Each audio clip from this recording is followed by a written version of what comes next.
pues entonces ya voy rápido porque como vamos con el tiempo muy ajustado. Simplemente, bueno, contaros un poquito cómo llegué yo al mundo del mindfulness y de la compasión. Yo tuve una crisis de ansiedad hace 12, 14 años, más o menos, bastante fuerte. Empecé con terapia y cuando estaba un poquito ya más regulada, a los 3 meses, me hablaron del mindfulness. Hice un curso de 8 semanas y me cambió la vida. Y entonces, a partir de ahí, he seguido formándome durante todos estos años, con todas las formaciones que ha comentado Manuela. Y para mí siempre digo que es una joya que no me puedo quedar para mí, sino que la quiero compartir, ¿no? Luego, con el paso del tiempo, bueno, he relacionado que esta crisis también tuvo mucho que ver con que yo también soy paz, ¿no? Y bueno, cosas que he ido aprendiendo a gestionar a lo largo de este tiempo creo que pueden ser de mucha utilidad a otras personas con alta sensibilidad. Entonces, compartiros un poquito.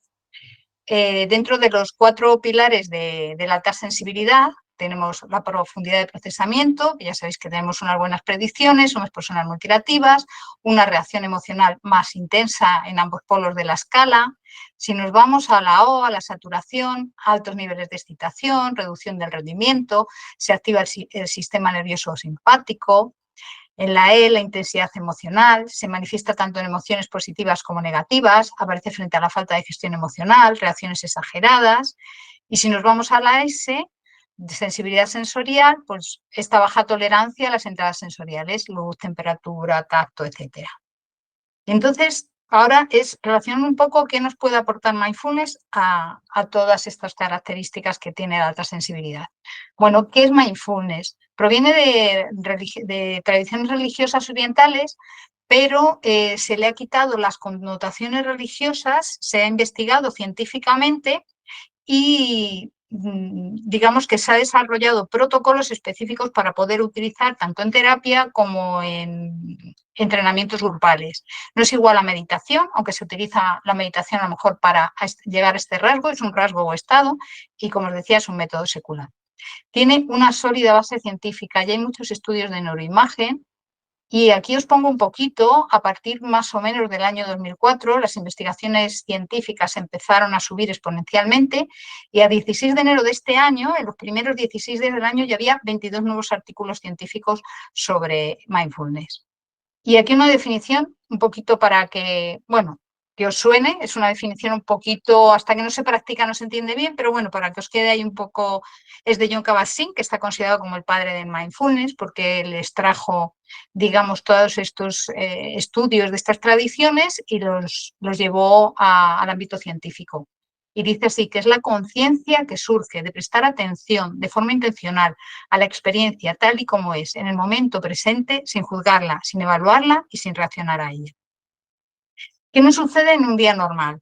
Que generalmente cuando estamos en el trabajo estamos pensando en qué vamos a hacer cuando nos acostemos, cuando ya podamos descansar, ese momento que estamos deseando que llegue, pero cuando llega ese momento estamos pensando en qué tengo que hacer mañana, qué tengo que preparar, qué tengo que entregar. Y esto nos sucede porque nuestro cuerpo siempre está en el presente, porque no puede estar en otro sitio. Pero nuestra mente se va hacia el pasado, hacia el futuro, y de ahí podemos caer, bueno, pues en situaciones, si se va demasiado hacia el pasado, podríamos llegar a tener depresión y hacia el futuro una tendencia a la ansiedad. ¿Qué hacemos con mindfulness? Intentar ejercitar ese rasgo de atención plena de estar en el momento presente con lo que hay realmente en ese momento. Aquí en esta imagen se ve cómo este señor está paseando, pero no ve nada de lo que está sucediendo en el momento. Se está perdiendo realmente lo que está viviendo porque está con todo ese ruido mental, todo ese jaleo que tenemos siempre ahí, pues lleno de estimulaciones. Y en las personas altamente sensibles, pues ya sabéis que más todavía, ¿no? Y el perro, sin embargo, está viendo lo que hay. Lo que queremos es un poco llegar a tener esa sensación de estar realmente con lo que hay. ¿Qué ejercitamos con la práctica de mindfulness? ¿Qué vamos desarrollando? Desarrollamos una mente de principiante, que es poder ver las cosas como si fuera la primera vez, quitando muchos juicios, muchos prejuicios también, que nos ayudan a poder estar más con lo que está sucediendo también realmente en ese momento. También desarrollamos mucho la aceptación, que es diferente a la resignación y que es algo que nos motiva a la acción, pero desde un lugar bastante más sano. El no juicio también es otra de las capacidades que se entrenan y que nos hace encontrarnos emocionalmente en un nivel como más estable, sin tantos altibajos. Y también me gustaría deciros que no es mindfulness, porque a veces explicando qué no es más fácil entender que sí es. Como se habla tanto sobre ello, pues no es dejar la mente en blanco, es estar en el presente, pero no buscamos a veces hay espacios como de vacío, pero pequeños espacios, pero no es lo que se busca, ¿no? Tampoco es buscar el éxtasis o la iluminación, ni apartarse de la vida, a veces a meditar se va uno solo, pero luego somos muy sociables los meditadores. No es escapar del dolor, también se utiliza mucho en la gestión del dolor, pero es porque aprendes a relacionarte con él de una forma diferente, pero no es escapar de él. Generalmente estamos con todo lo que sucede, lo bueno y lo malo. Y no es suprimir las emociones, sino gestionarlas desde poniendo como una distancia con ellas, desde donde ya no tenemos una reacción, digamos, sino que somos capaces a partir de esa distancia que ponemos actuar en vez de reaccionar. Y no es una autoconciencia desde este punto de reflexibilidad enjuiciadora, es más una metacognición de aprender a ver cómo funciona nuestra mente mediante la observación. No es una técnica de autocontrol, no queremos controlar nada, todo lo contrario, queremos estar con lo que hay, aceptándolo. No es una técnica de relajación, mucha gente piensa que, ay, qué bien, pues voy a relajarme.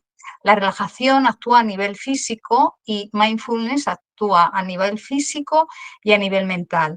Con lo cual, bueno, pues no es lo mismo que relajación. Generalmente se llega a relajarse, pero hay veces que hacemos prácticas que lo que provocan es una activación emocional y no se llega a la relajación.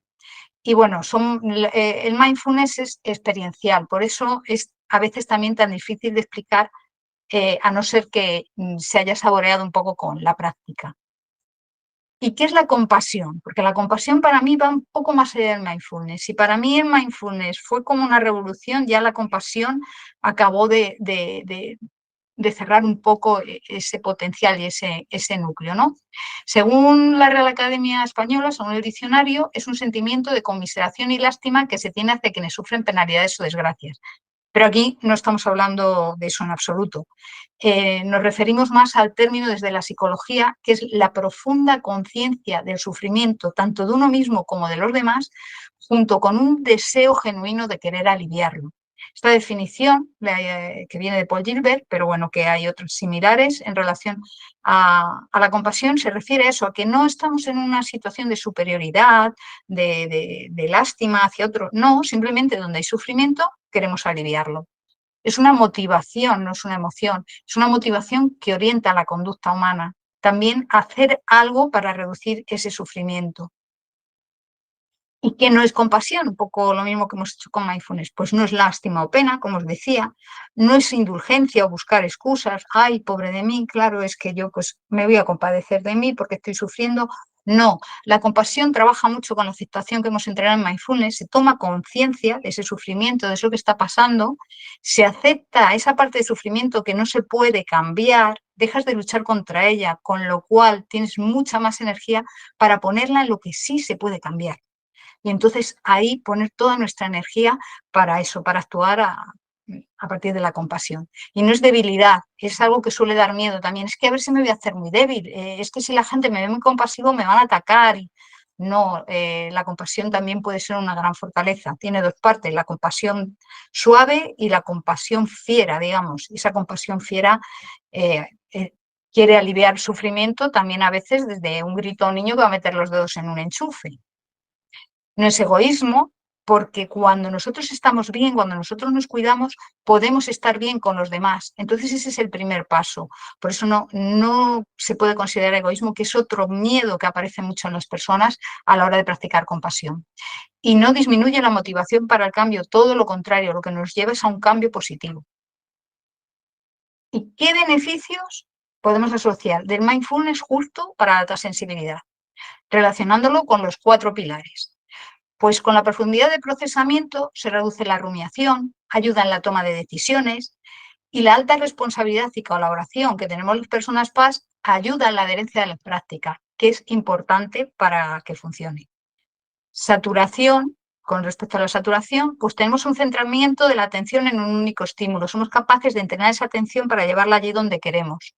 Una escucha corporal, que ya han nombrado varias compañeras, para saber cuándo tenemos que parar, para no llegar a esa sobresaturación.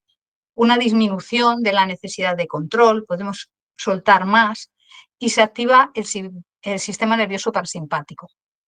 Y con respecto a la intensidad emocional, hay una mejora de la aceptación, se reduce la intensidad emocional hacia los polos, estamos más como más estables, más en el centro.